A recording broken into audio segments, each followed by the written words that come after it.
Okay, so let's go over a few notes. This is page 27 from your notebook. So we're going to kind of review balanced and unbalanced forces. So a way to kind of determine if something is balanced is kind of this dichotomous key. So it's basically a way for you to look at a picture or a scenario and talk yourself through, is this balanced forces or unbalanced forces acting on it? So the first thing you always ask yourself is there motion occurring? Any kind of motion. If there is no motion, it's stationless or stationary or motionless, then the forces are balanced. They're not showing acceleration. Now, if there is any kind of motion, you have to ask yourself something different. So you would go on to question 2 then. In that question, you ask, did it change direction? So if the object was moving and it changed direction, went backwards, turned right, turned left, then yes, those forces would be unbalanced. The object is accelerating because there was some change. If there is no change in motion, you still have to ask yourself one more question, so you move on to number 3. It's a moving object. It hasn't changed motion or hasn't changed direction. Is the speed constant? Meaning, did the speed stay the same? If the speed stayed the same, then the forces are balanced. There's no acceleration because nothing has changed about the motion. But if the speed is not constant, meaning the speed changed, the speed went up, the speed went down, it slowed down, sped up, came to a stop. If the speed changed in any ways, the forces are unbalanced.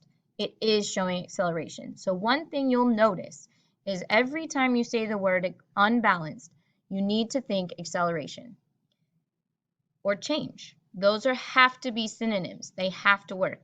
If it is unbalanced, every single time it has to show acceleration. So what we're going to do is we're going to kind of put some of these terms, some of these scenarios as to, does it pertain to balanced or unbalanced forces? So coming to a stop. So we're looking at ourselves. There is motion, but motion changes. So motion changes. This makes it an unbalanced force. Starting to move. Again, changing, it is motion, but it's changing something about it. Therefore, it's an unbalanced force. Net force is 0. So think about it this way. If it's as if there is no forces acting on the object, what would be causing the object to change? Nothing. So whenever you're looking at net force, which we'll practice calculating, if the net force is 0, that's balanced. Think about what it was in atoms. And if everything is equal, it's balanced. That means, it stays the same. So that would be constant motion. So constant motion, constant meaning the same. So it's in motion, but nothing's changing about it. Everything's staying the same. That makes it balanced forces. Acceleration. This is our synonym for the word change when we're talking about physics. So acceleration means something changed, therefore it has to be unbalanced forces. Our next one, constant speed. So speed does mean the object is moving, but constant means, again, the speed is staying the same. It's like your car is on cruise control. It's like, you're in a school zone, so you're keeping the same speed of 20. So constant speed means forces are balanced even though it is moving. Stationary. Now the reason why I put this one on here is because sometimes we see this word stationary and we don't remember necessarily what that means. A stationary bike, things like that. Stationary means not moving. So as soon as it's not moving, we know the forces are balanced. That applies to this next one, motionless. Motionless has to mean not moving again, so it's got to be balanced. Changing motion. Well, this doesn't tell us specifically what's changing about the motion. Is it speeding up, slowing down, turning? All it says is changing. As soon as that says that, we know it has to go with unbalanced. Increasing speed, meaning my speed is changing, therefore has to be an unbalanced force.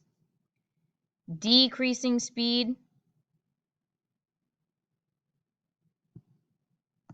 Decreasing speed, we know it has to be unbalanced again. Why? Because it's changing its motion. And turning. Turning means it's something about it's changing, therefore because it's changing, it has to be unbalanced. So you do have more in that unbalanced category because there's more ways to have or show unbalanced forces. So let's look at this scenario down here. We have a marble drop, so we hold a marble above a graduated cylinder with water. The marble is dropped or released, and we have three things that happen. Initially, the speed is going fast. It hits the water. The speed starts to slow down. And then at the bottom, this bottom third, it shows that the speed is constant. So what do we know about the forces? As soon as we see the word speed increases, we should know in our head, increases means to change. So increases means that it is unbalanced force. Speed decreases. Again, this is another way we know speed is changing. As soon as I think of the word changing, I need to think of unbalanced forces. My last one, speed is constant, meaning yes, it is moving, but it's moving at the same speed. So this is an example of a balanced force. So it's all about how is speed changing in order to determine if it's balanced or unbalanced. Now our next page, page 28, net force. This is about, okay, we know forces are acting on an object. We know they could be unbalanced or balanced just from the scenarios are given or what happens to motion. Well, how do we calculate or determine what's the actual number or amount of force on the object? So what we do when we look here, there's 4 things we need to think about when calculating net force, or kind of 4 steps to calculate net force.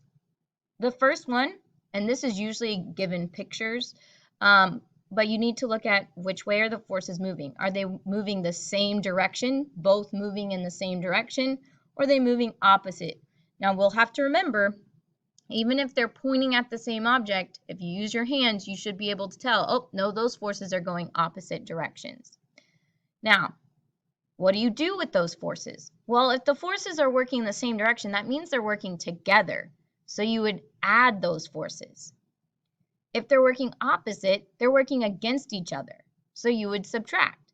So you basically set up your formula, basically set up the problem. Well, do you need to subtract those forces because they're working against, or do you need to add them because they're working together? Then you calculate. It's an addition or subtraction problem, pretty standard. And then, based on your net force, you can tell if it's balanced or unbalanced. Balanced forces would total out to 0. That means they're equal and opposite, they cancel each other out. Unbalanced can be anything but 0. So let's look at a few problems. So this first one is our example. So we have a gentleman in a car. He has a forward or to the right motion, or right force of 8 newtons, and a backwards force or to the left force of 10. Those are working opposite directions. So because they're working opposite directions, they're working against each other. So I'm going to subtract those forces. 10 newtons minus 8, easy, equals 2N. N standing for newtons, the unit for force. And again, that's moving, you could say backwards or to the left. You always want to tell me what direction that is going, because that's part of knowing how that object will act.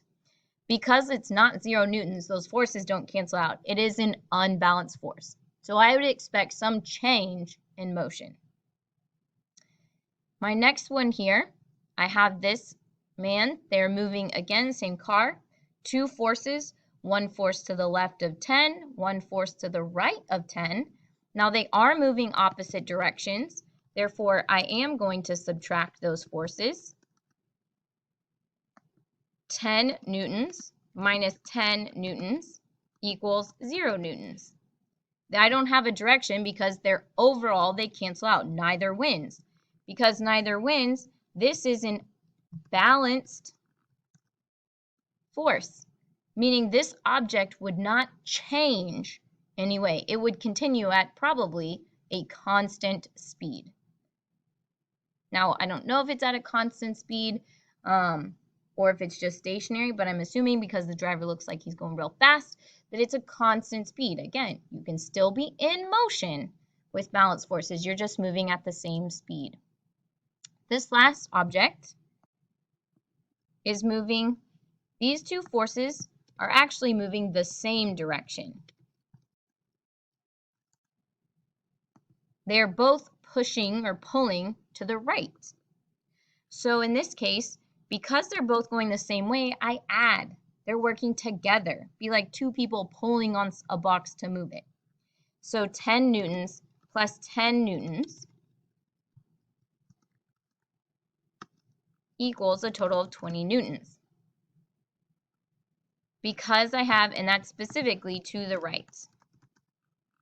Because I have an amount, this object is going to change its motion. It's probably going to start moving. This is demonstrating unbalanced forces. So again, the steps are pretty easy. The math is super easy. You just have to determine if the forces are working against each other or with each other to determine if you add or subtract those forces.